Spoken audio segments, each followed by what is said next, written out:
does talk to other deer by bleating, and when they are in estrus, the tone of their bleat changes a little. This call lets a buck know that a doe is in heat and ready to mate. When they make this sound, most bucks who aren't already with a doe will be very interested. Doe bleat calls are great for attracting all kinds of bucks and even other does. When the days get shorter in the fall, a change in the photoperiod makes whitetail bucks start what we call the rut. It makes their hormones change, which causes them to first lose their velvet, then fight and rub against trees, and finally breed.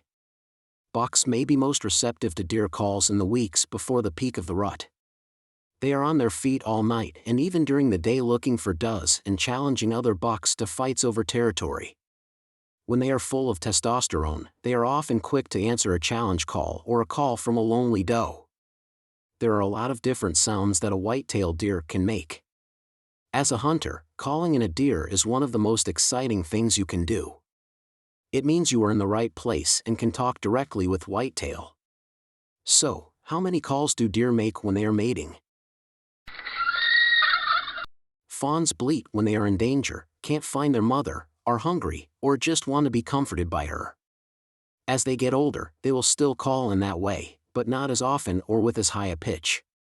It sounds like a baby cow and is a long bawling sound. Even if they didn't have a fawn that year, doe will be drawn to a high-pitched fawn's bleat because it's in their nature to do so. Sometimes, it can even attract bucks out of curiosity.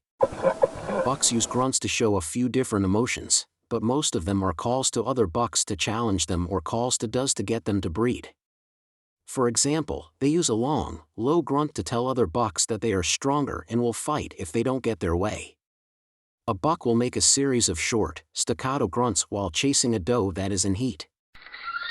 Bucks use grunts to show they want to fight up to a general contact call, but a snort wheeze can only mean one thing: let's get ready to fight. A buck makes a snort wheeze when he quickly blows air out of his nose, similar to an alarm blow, but more drawn out. It's a call that usually only older bucks make, and it's one of the most aggressive deer calls. Usually, the snort wheeze is the last warning before things get really bad, which is where the rattle comes in. During the early season, bucks spar lightly to figure out their place in the social order without risking serious injuries. But once the rut comes, there isn't much left to fight about. If some posturing and giving the other buck a serious look doesn't scare him away, it's time for a real fight. Most of the time, these run-ins are light fights where the bucks bump heads and spar lightly. As the peak of the rut approaches, bucks fight harder and more aggressively for the right to mate with does.